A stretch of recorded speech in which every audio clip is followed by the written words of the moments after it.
Hello, everyone. It's Brandon from Audio Addiction. Welcome back if you are new here. Thank you for joining us. I would love to introduce my two co-hosts.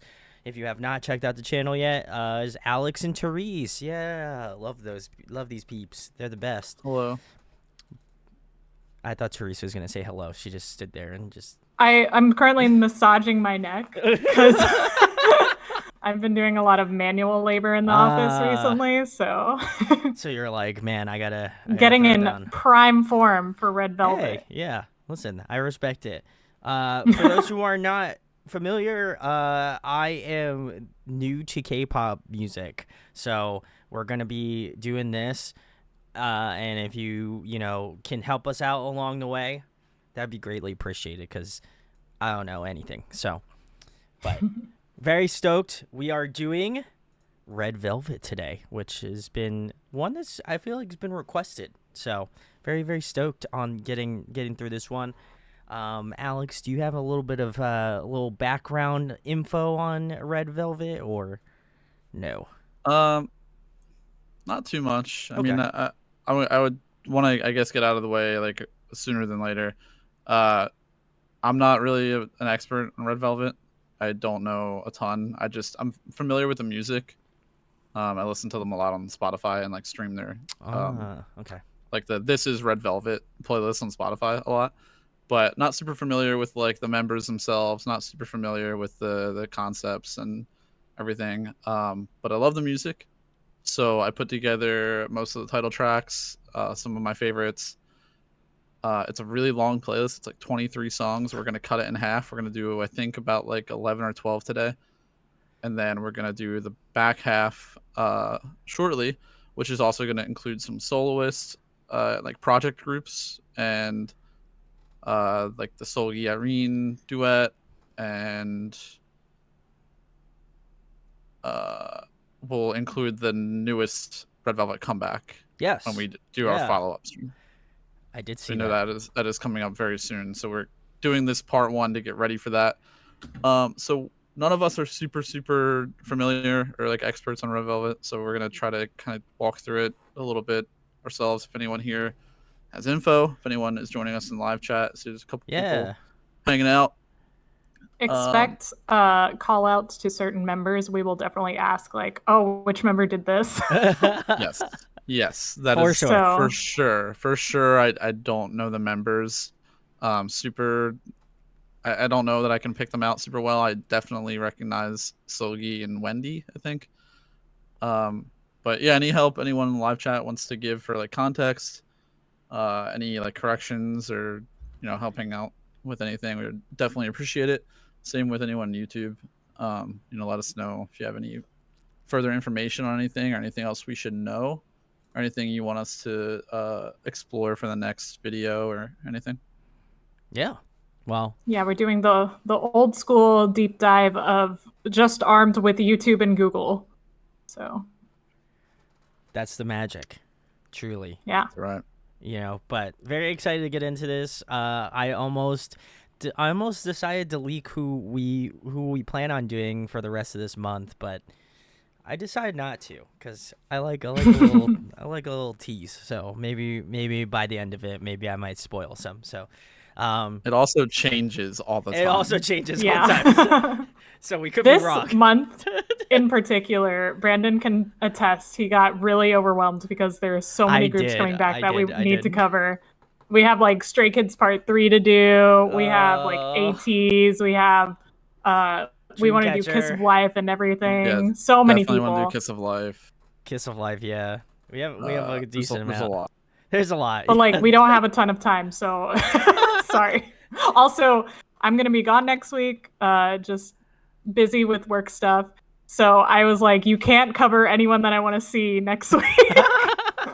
Which kind of ruled out a lot of those. Yeah. Well, yeah, we might end up. I think we decided we might end up doing like CLC or something like that while Therese is out. Something CLC's fine. Yeah, something not super pertinent to her. I know Soren. I still follow Soren. Love her. Yeah. We're gonna keep it low key. We'll figure that out. Yeah.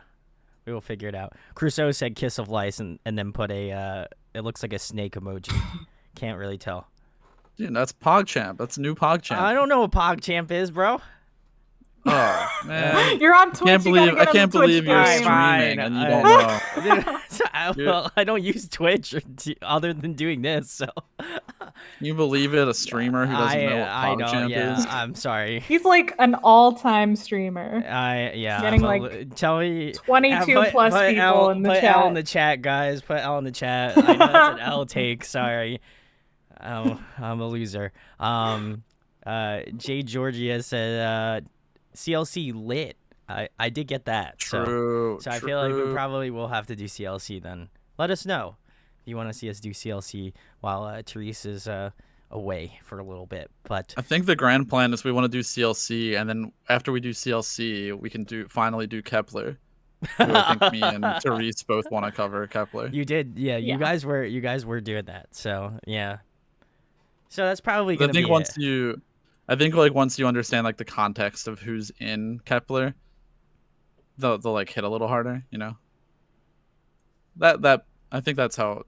Would you agree, Therese? Like for those project groups and stuff, once you get like the background of the members that are like from other, it definitely groups, helps. Yeah. Yeah. We should do a deep dive into X1. I don't know. These are just words. These are just words to me. Yeah, we should absolutely a deep dive. Oh, everyone, cover all the X1 comment below. Oh, yeah, comment below if you want to see some X1. Is that one that you have to be here for, Therese, or no? Oh, for sure. Okay, I'm like number one X1 fan. Okay. Well, then that's a. Sterling said you should do L's up like you did Super M. That would be fun. My only problem with doing L's up is that they only have one thing out so far, and all the groups that make up L's up, I would like to do individual episodes on. I think like at some point, you know. Yeah, we got struck a bit from the Super M Got the Beat video because we were taking third-party videos rather than the official videos. So as good of an idea as it was, and I'm glad that we didn't spoil anything for Red Velvet, I don't know how sustainable it is. You're right. Yeah. We're gonna end up eventually doing like a variety stream, or like some kind of stream where we cover like random stuff. Like we'll probably do the L's up thing. We'll probably do other project groups.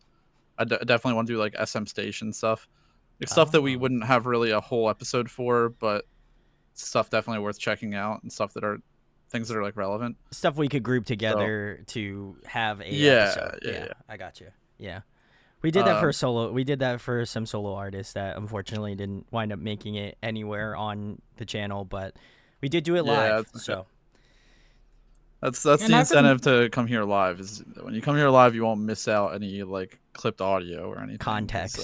YouTube doesn't love the stages. The videos. Some videos, but.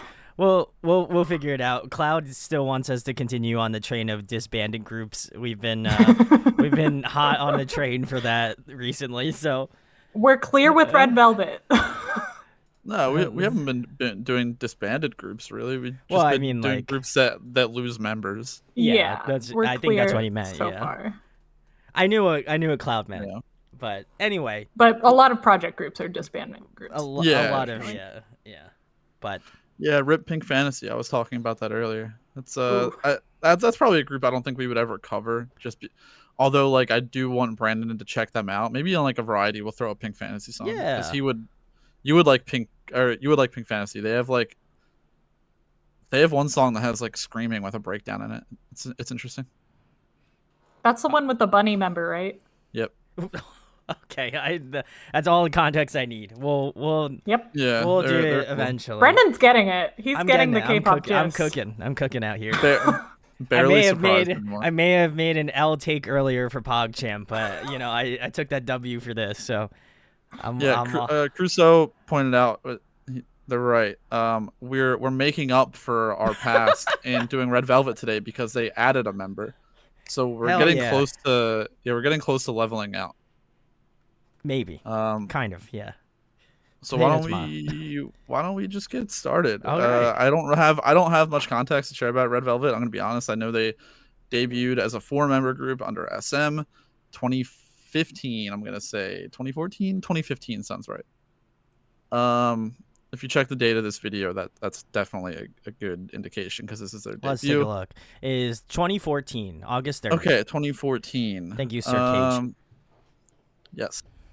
Cake. And Sorry. that is pretty much all I've got for you. We can just jump in. Woo! All right, let's get into happiness. This is the first song. This isn't pre-debut, right? This is just debut. This is debut. All right, cool. Let's hop into it. Oh. Back and starting in a different era of K-pop. For real.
delve into it more. I don't want to give it a bad rap because certainly I don't understand the Red and the Velvet side of what they do. So I think once I figure out the Velvet side of this, then I might be like, okay, this is cool. This makes sense.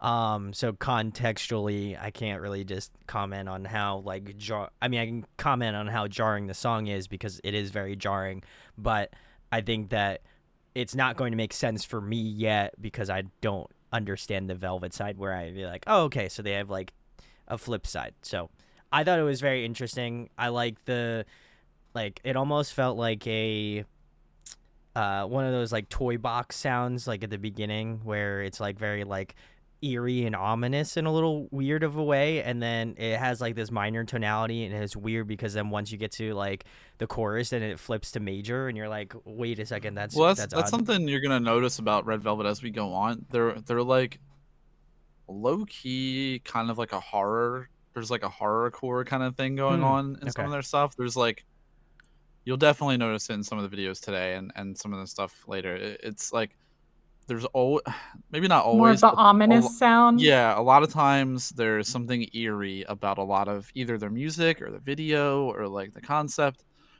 It's pretty cool. It's pretty interesting. There's a lot of really good horror involving ice cream trucks and ice cream truck jingles. So it kind of goes in pretty easily. But yeah, I found on another wiki page, they said that this was the first song to contain both Red and Velvet compositions. And it was eventually followed by 2 different releases that focused solely on a single sonic concept. So I don't even know if we're at distinguishing yet because they had just debuted, so they're just using both. Okay. And then in the next songs, there might be more of a difference.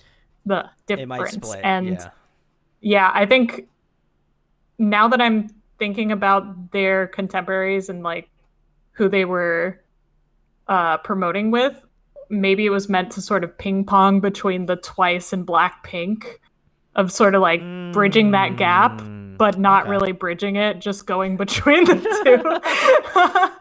Granted, Blackpink doesn't really have an R&B sound. It's just darker.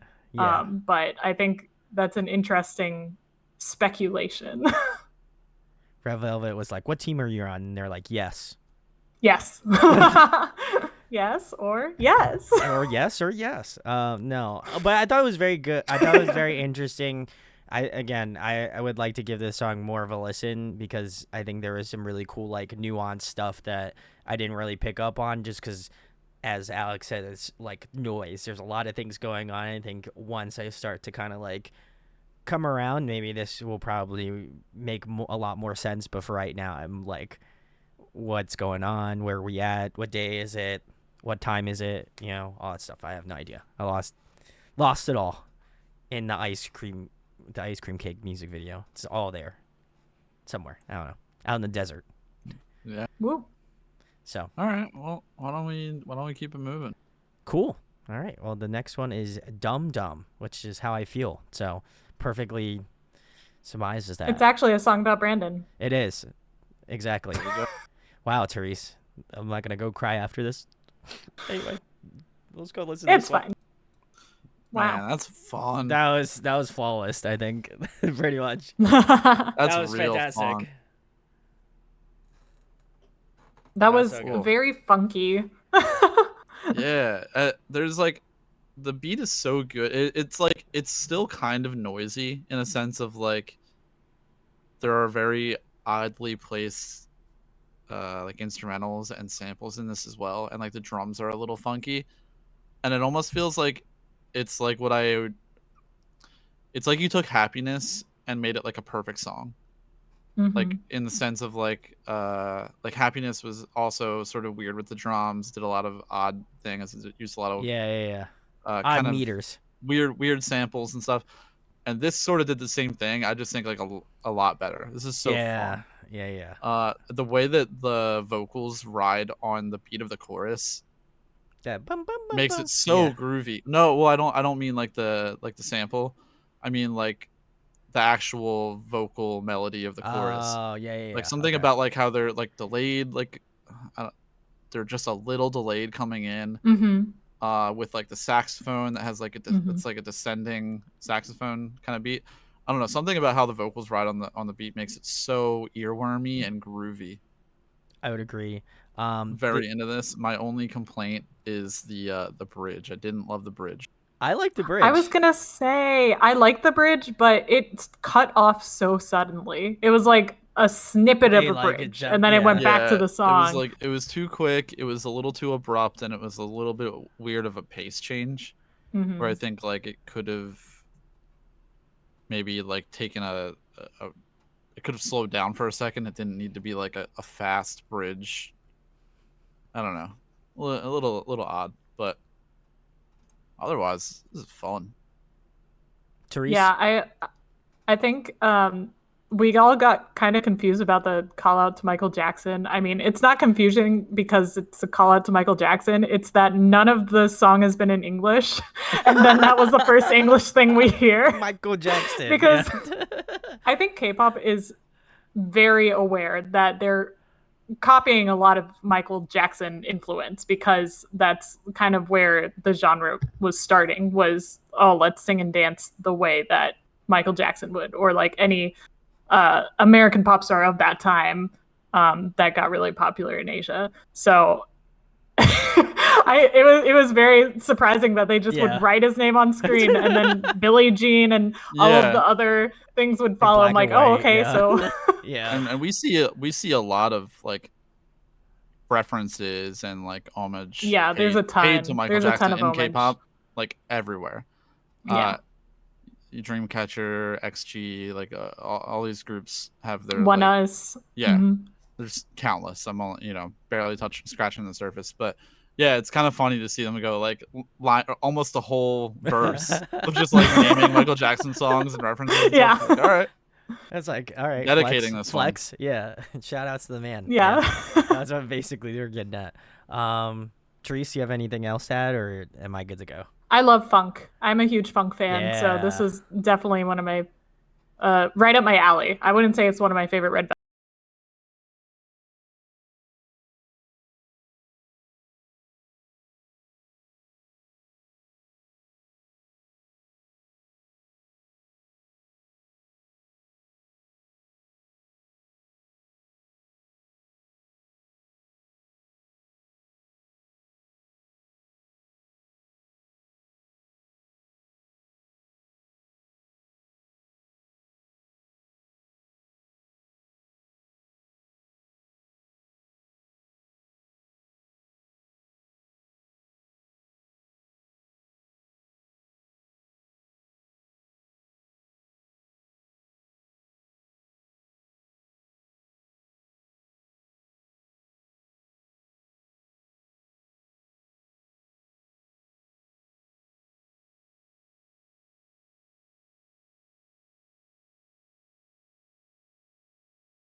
emerging. Or a coincidence. Stream of consciousness. Yeah, that's what I attribute it to. So, thank you, Russian19. Appreciate it. But the next one is One of These Nights. So let's get into it.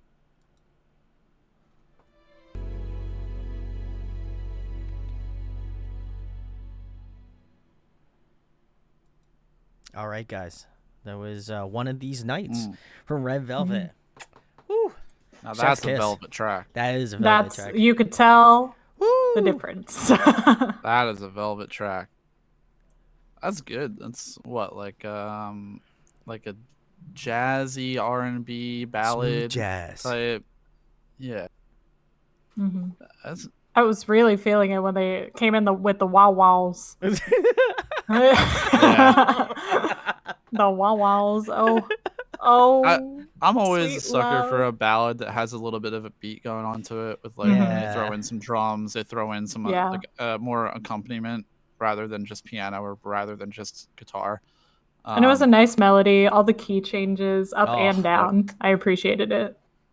Yep, there's just like nice elements of like some good, like easy listening jazz where you get a little bit of like pause in there. You get some like instrumental breaks. You get some key changes. It's like there's more fun going on with the instrumental than I typically would attribute to like your average K-pop ballad. Particularly, like, no surprise, I thought Wendy's part towards the later half of the song, I think maybe it was the bridge. If Wendy was the one with red hair, I think in the video, if someone can confirm that. If that was Wendy, which I think it was, she stood out a lot. Obviously, she has amazing vocals. Yep. All of them have really good vocals. Right, and that's the thing with Red Velvet is like they're all just great singers. There's no like, not saying that groups have like members that can't sing or members that like. Sometimes you have groups that have like, a rapper but their singing isn't as great, or like you have a performer but they can't sing as well. Or some.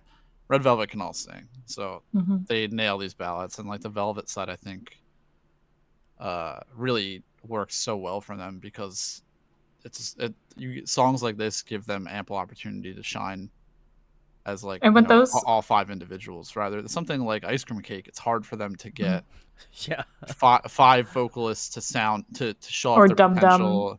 Right. Yeah. So this is a great. Sorry to cut you off. This is a great song to, I think, get a little bit more into their vocal capabilities and stuff.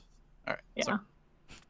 So I was interrupting by accident anyway, but I think their voices are so good that they do sound especially well with more classic instrumentation of the violins, the strings, and the piano.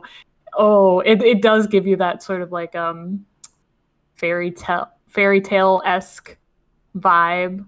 And I was looking into the concept behind the song. This is called Seventh Day of the Seventh Month in Korean, and the lyrics are from the Korean folktale of Jiknyo and Yeonwoo. I'm probably not pronouncing that right. It's all right. Jingyo and Yeonwoo. This is from a billboard. Okay. I have so many questions. That music video embodied the anxiety of playing Russian roulette. God, yeah, that is a trip. That is a trip. I don't think I've seen the whole music video. I've only seen clips. But I didn't see those clips. Not those clips. Not those clips. Oh, man. I guess I'll go first. I enjoyed the song a lot, actually. This, again, I'd assume this is the red side and not the Velvet side. But I could be wrong. If you want to let me know in the chat, you can. But I really enjoyed the the upbeat nature of this track. I like the kind of like glitchy vocals in some parts. I thought that was very, very very tasteful. I like that. That melody is gonna get stuck in my head most likely. It has a very earworm type quality to it, so I love that. But yeah, it was just a fun, peppy Red Velvet song, and I'm about it. So yeah, this was good. So peppy. Super peppy. Yeah. Couldn't be more peppier, honestly. Well, this is definitely considered a classic in K-pop now.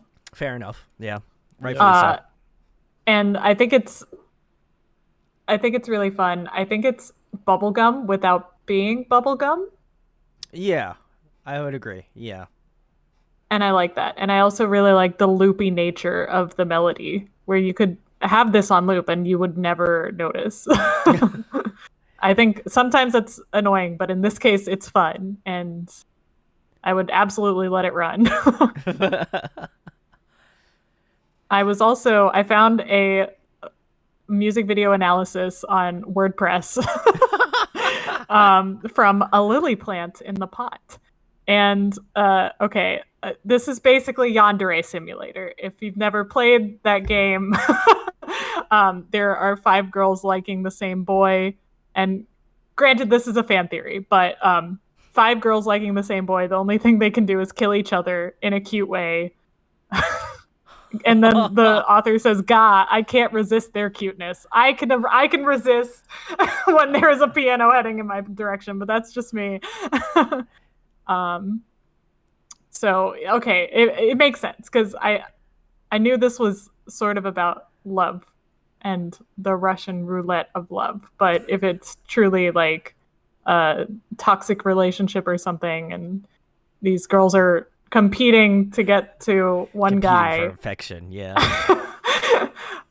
That's a fascinating way to approach it. I feel like we could just call dibs, but whatever you girls want. Otherwise, this music video wouldn't exist, Therese. So, you know, Yeah. this fabricated universe. Interesting way of settling things. Right? It is. At that point, I'd give up. I'd be like, yeah, you can have them. Yeah. Yeah. I don't want him now. I'm pretty much like echoing the things you guys said. The only thing that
bad boy. So, do I need to know anything else about this one, Alex or Therese? Are we hopping into it? All right. Therese is just shaking her head, so I feel like we.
Right.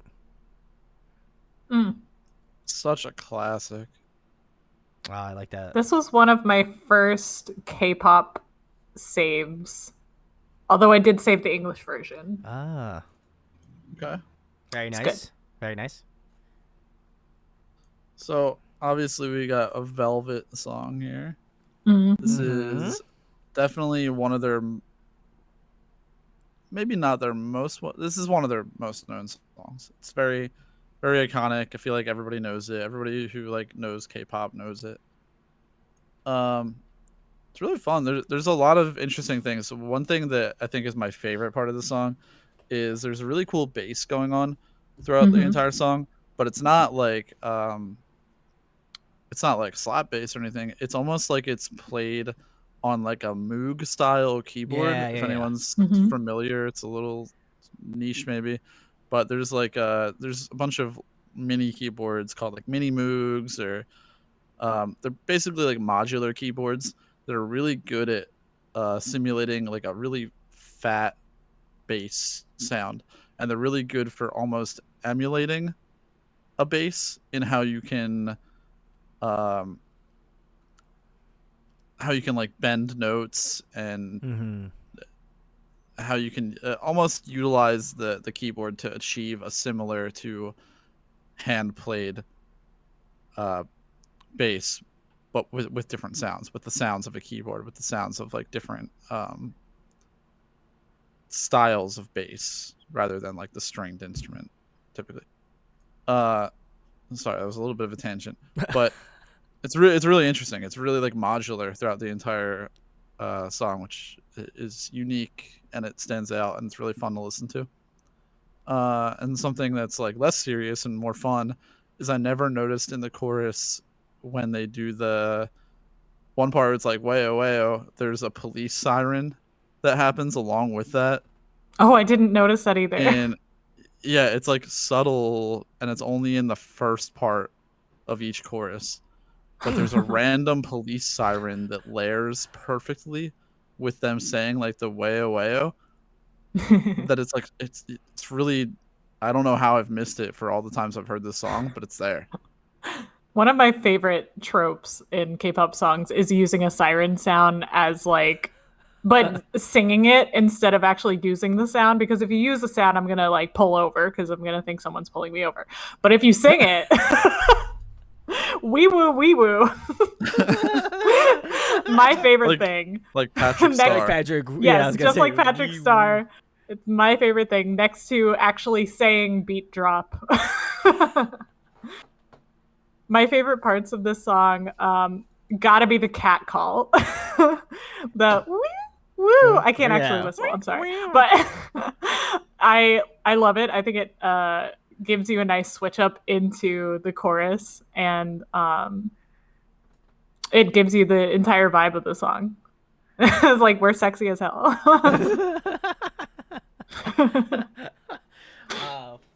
All right. Well, I guess my thoughts. I really enjoyed this one a lot. I feel like people can kind of tell if I've enjoyed a song or not by me just doing this constantly. I'm like, I'm feeling it. But yeah, this was great. I think this was probably one of the better Velvet songs we've heard thus far. I don't want to like cap myself because we have a part 2, so maybe there's some in like the distant catalog that I might enjoy more. But this one, I can understand why this is an iconic Red Velvet track, because I would consider this pretty iconic.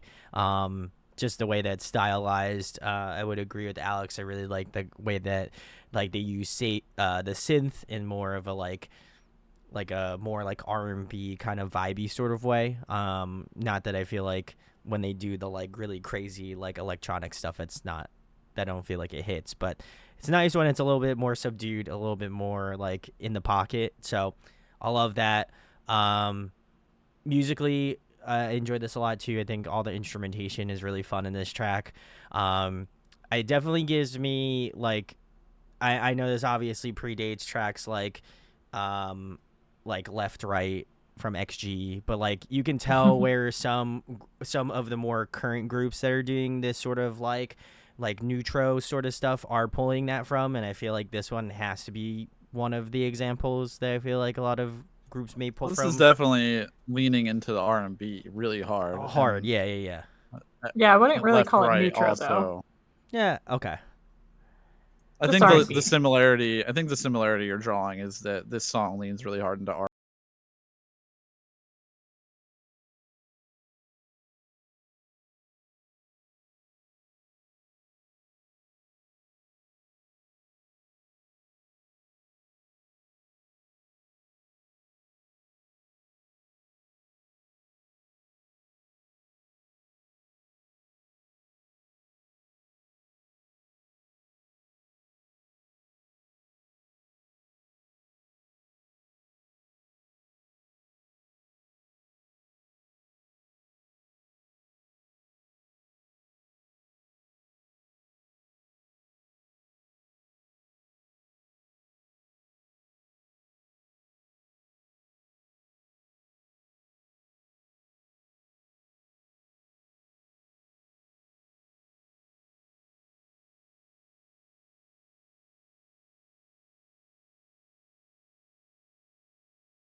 was hard.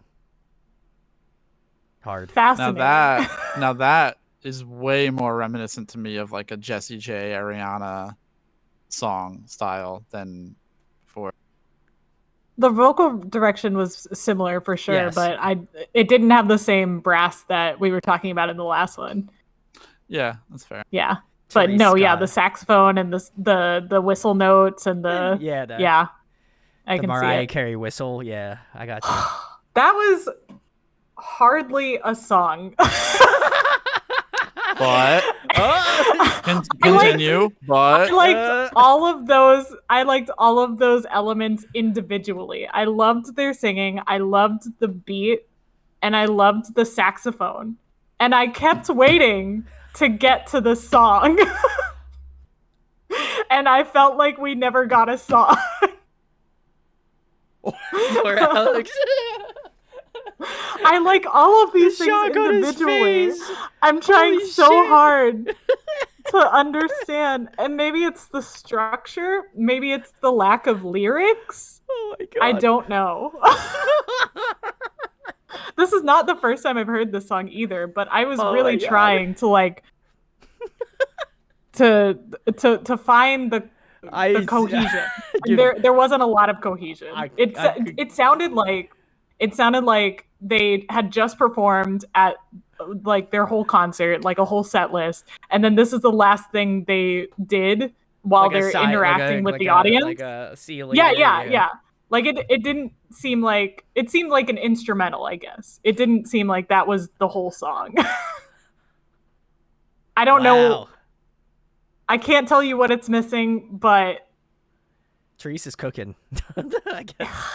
I don't dislike it. I just don't think it's a song. I think that's arguably worse.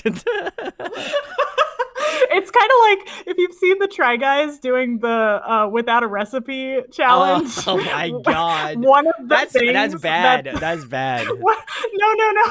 But because like they make something, it tastes good, but one of the factors is this a bagel or is this a muffin? Is this what you were trying to make? And even if it tastes good, it doesn't always get to that level. And I feel like that's this for me specifically. I love Therese. I'm so sorry. I know that you're experiencing all the trauma of all of the fans that didn't like the song for years to come. So fucking... I understand your pain. This is like but I'm not willing. I'm not willing to alleviate it.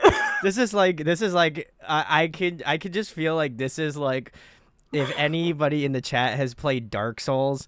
And it's like you're at like one of the bosses, and Therese is the final boss, and Alex has been playing this same boss for the past 3 hours and keeps losing to it. And this is like the before he's like, man, I should go to bed and give up. That is the face that Alex is giving me right now. So, I feel like we listen to two different songs because I'm over here like, damn, that song was a banger. Oh my god, everyone's gonna hate me in the comments of this video for this one song opinion. There's like almost like a trap like sax beat going, like a sax melody going on with like a really fun drum beat that carries it. Yeah. And they pretty much gave this song to the girls and said like, hey, go off. You guys should like off, prove how good you are at vocals. Yeah, go off, Queens. And they're like, yes, all right, I love that. I love the vocals. We can do that. I love the beat. I feel like there was no direction, but if you like it, then it doesn't need direction. Then you like great. NCT. This is an SM song. Honestly, what's the problem not a here? Huge NCT fan. Bad example. I appreciate every element of this song. I wish I could see what you're seeing. I wish I could see it. I didn't get the vision. I got all of the elements individually, and I wanted to see the intro, the climax, the ending, but I couldn't see it. There's a part in this video. I'm a dum-dum, and I'm blind. I can't, guys. There's a part in this video when there's like a really sick drum beat going on. It's like a breakbeat style drum beat going on, and the girls are doing the choreography where they're basically doing like jump rope choreography. Oh my god. And that is like the whole that is the feeling I have throughout this entire song. Is I just want to like jump rope. We can It's run it like, back, Therese, if you want. I'll run it back. I'll say I can't say that this isn't a song because I am not the creator of all songs, of course. This is a song. You are a flute player, so this is a song that fans like. So I'm not understanding for like them. what I'm not understanding the structure problem with the song. I think it actually has like decent structure. I think it has a chorus, although it's a little bit of like an anti-chorus, but it has a chorus, it has a build, it has distinct verses, it has a really nice jazzy bridge. I don't understand the structure problem. Maybe my issue was I was getting a lot of build. I was getting a lot of build and I didn't get a payoff. So an anti-drop. That's where yeah, right. But even the anti-drop didn't feel like maybe that's it. Maybe it was just all anti-drop. So I just didn't get a payoff. It was such a good build up too because all of those whistle notes and all of those like vocals, I was kind of expecting you know, a one big moment, and it kind of seemed like the entire song was the moment. So that's great. I think that's just par for like the genre of this song. It's like doing that like I don't even know how to like get into describing the genre. It's like I don't know. It's like a sax pop. If anything, it's more like jazz than Breakbeat. anything because it's got so much improv in it. It's right, like all the improv. instrumental, like it, like melody wise, and like it breaks down like a jazz instrumental, except for the drum beat isn't jazzy at all, and the drum beat is really like breakbeaty kind of, and like a little like almost like I don't know, like glitch poppy at times, and like it's weird. It kind of like it's got a cool carries shuffle to it carries a little bit of like a weird beat throughout the song. And maybe that's the disconnect or something. Maybe you're feeling like the drums aren't really lining up to like, because I liked the disconnected drums, but it was very it kept repeating that disconnect. I guess there wasn't like a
It's like the Zimzalabim isn't the weirdest part of the song. You're right, exactly.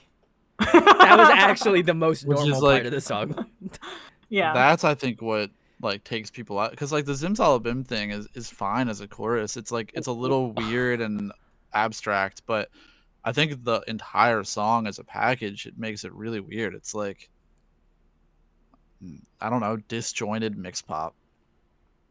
That's like true. the only way I have to read Cloud's comment. I had a friend listen to the 24-hour version of this video, and then Logan commented and said, "Are they okay?" Oh my god. Okay. What the hell's wrong with you, Cloud? Oh my god. Brendan, it's your turn. It's your turn to go off. Oh, okay. So listen, I know Therese popped off on the last one, so now it's my turn to pop off. Which seems unwarranted now. Which is very unwarranted in hindsight. And I'm here to defend it. I'm actually not going to talk shit about this song. I think it's just more confusion, if anything. And I do agree with Alex that the Zimzalabim part is like the most normal part of the song.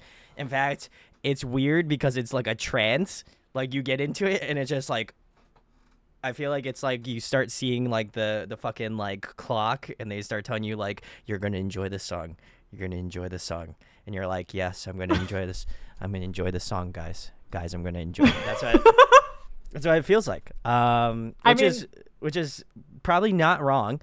But I think it's a little, like, I appreciate the fact that it's over the top. Like, I feel like with the SM groups, what I've known so far is for them to just push the envelope, and I feel like this is very much the case of them pushing the envelope and opening it way farther than it should have gone.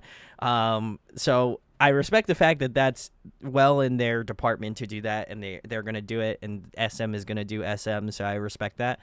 But I feel like the song just continues to like compound on itself, where it's like the first chorus you're like, this is a lot, and then the second chorus you're like, this is a lot, and then you get to the last chorus and you're like, holy fuck, could they put any? This is like a weighted blanket. I am getting smothered by this weighted blanket. I see that. From my opinion is like, this song came out in a time where this, like, I guess, idea of mix pop, whatever you want to call it, like chaos music, it was kind of like, it was there, you know what I mean? This is like 2019. Fair. Songs were getting wacky.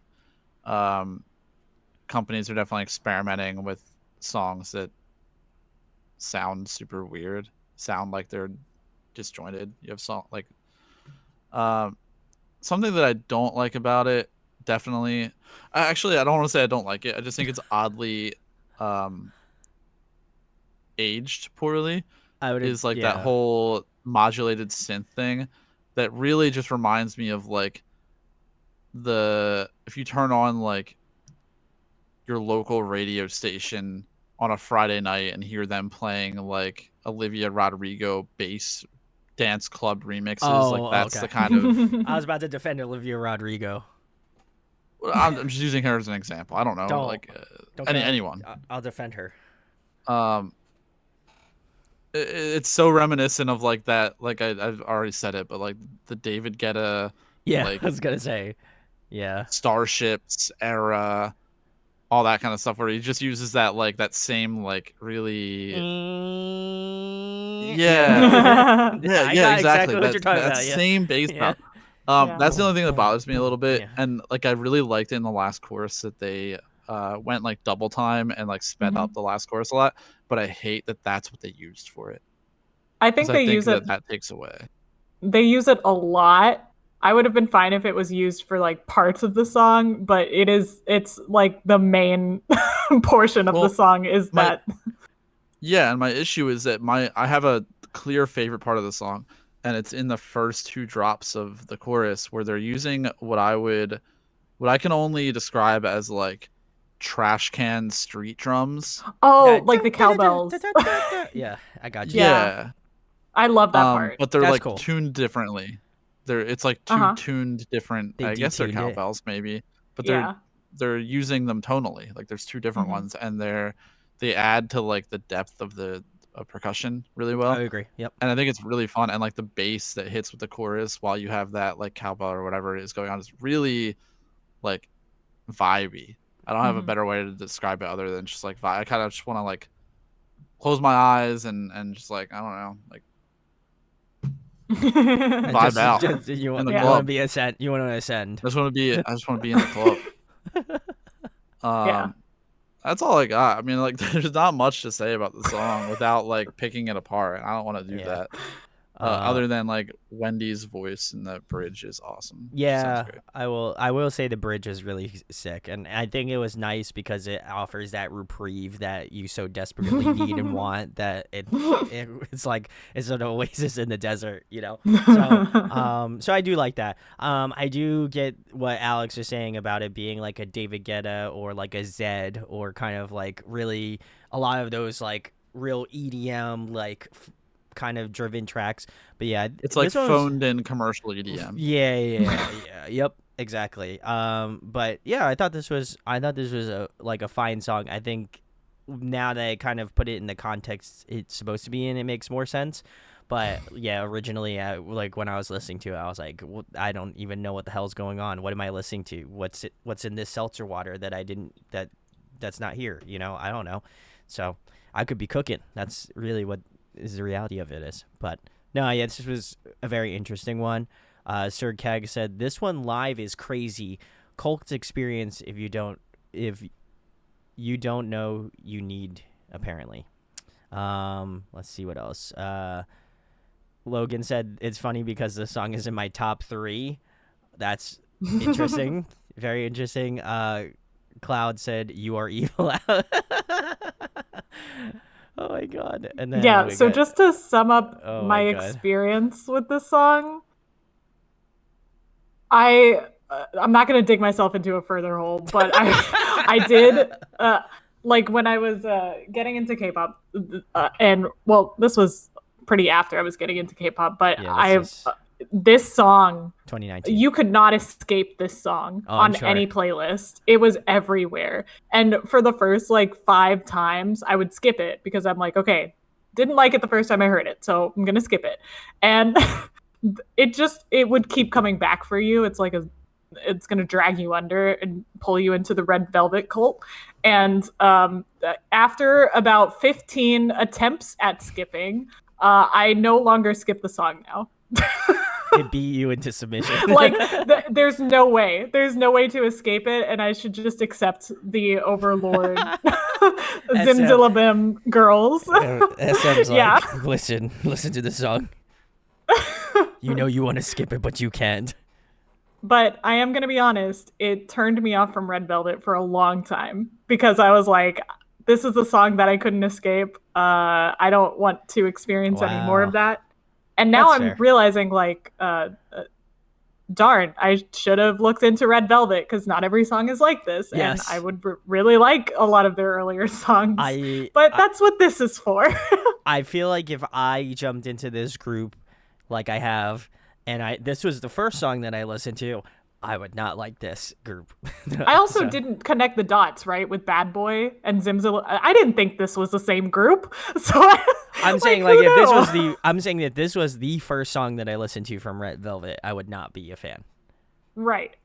But because this is not the first song that I've listened to from Red Velvet, I am still a fan. I am a fan, and I will still be a fan. So, but yeah, this is great. I'm glad we got about halfway through this playlist. Just to kind of get into a little bit of comments here. Russian 19 says, "Is this why NMix tries this mix pop?" I don't know. I haven't gotten into NMix, so if somebody can speak on that, that'd be cool. They were very successful in striking up the conversation about them because of their mix pop. So I'm sure there was a strategy. Okay, fair enough. Logan commented and said SM has a Zimzalabim for every era. Got a boy from Girls' Generation. Zimzalabim obviously from Red Velvet, and Next Level from aespa. And then Citizen says I call them second gen synth girl generation. Had a ton of those catchy scratchy synths. And then Logan said I like it now, but I don't trust anyone who liked this song on first listen. That is a way to live, certainly. So that's fair. that's facts.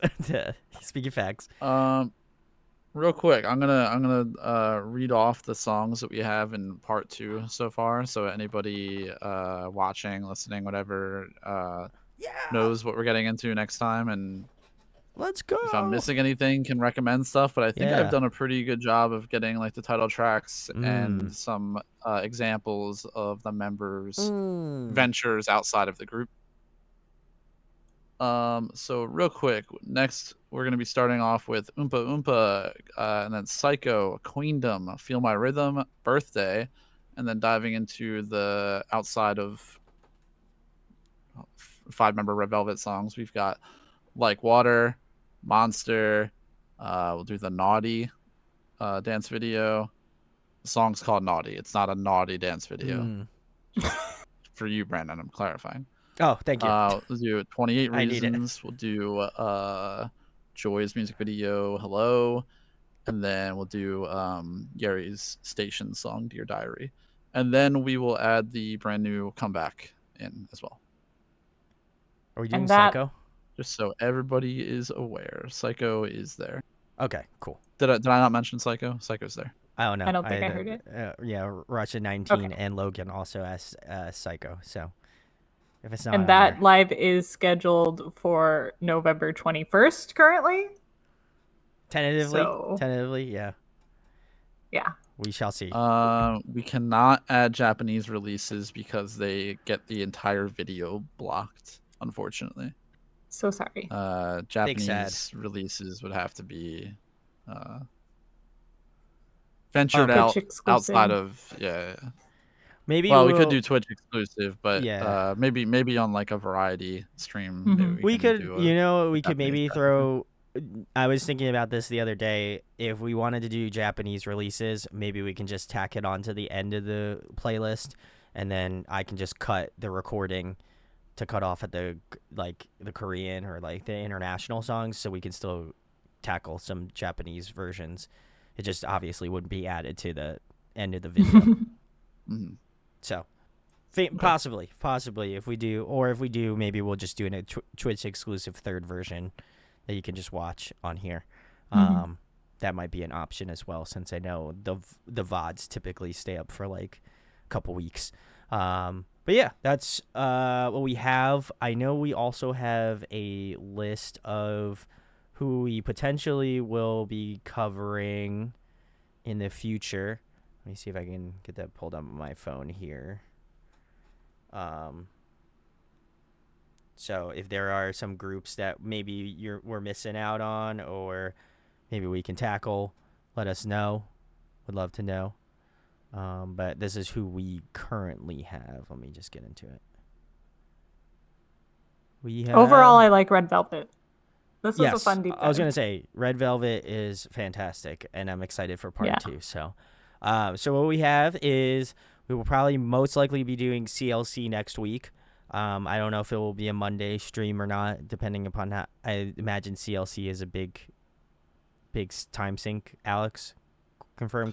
Nah, it won't be that bad. No? Okay. So we might do CLC for Monday. You're a cube artist. Are you kidding me? Huh? I don't know, dude. No, never mind. Okay. Anyway, we have Kepler 1. As Therese mentioned, we do plan on doing Stray Kids Part 3. But obviously Therese needs to be here because she needs to defend both Alex and I. So, in the incoming no kidding. The comments have been really great. I'm just joking. Stray Kids. Stray Kids is fantastic. I'm excited for their comeback. ATs. These are just some names we haven't confirmed definites, but we just want to keep you guys in the loop. So we have ATs, Billy, Mamamoo, Tomorrow Together, Oh My Girl, Girls' Generation, One We, P1 Harmony, and Stacy. Those are the ones that we currently have as of right now. Dreamcatcher will also probably be added to this list because I know I really want to tackle Dreamcatcher again, and I love delving into Dreamcatcher, and I'm so excited for their new release. So that's definitely on my list of groups I'd like to tackle again. Even though I think we did pretty much everything other than the new album. So, but yeah, that's kind of what we have. So if you do have any more suggestions, let us know. We will probably make another poll on YouTube to find out what people really want to see next, but those are the ones that we currently have. So if you think there's a group that has a comeback coming soon, either maybe possibly the end of this month / December, because I don't know what I know typically this is pretty big award season for groups. So I don't know if it's just November and December or just November. We should do a live stream only Mama stage reaction. Yes. Maybe Agreed. We'll do that. We'll plan that out. I'll hold off on watching them if you want to watch them. Yeah, why not? Same. That sounds fun. I'm about it. Let's do it. It would for sure be Twitch live viewing exclusive. Only, but we can definitely make an announcement on YouTube. Yeah. Prior to doing that, if we want to do that, we do plan on doing some just if we can't post it on YouTube, we plan on just doing maybe just Twitch only streams. Like we did a lot of solo artists. We tried to do it on YouTube, it just didn't work out. Which is fine. I'm glad we figured that out and learned our lesson. But we do plan on doing hopefully some more solo streams with the solo artists that we've talked about, because I know there's a lot that need to be covered, certainly.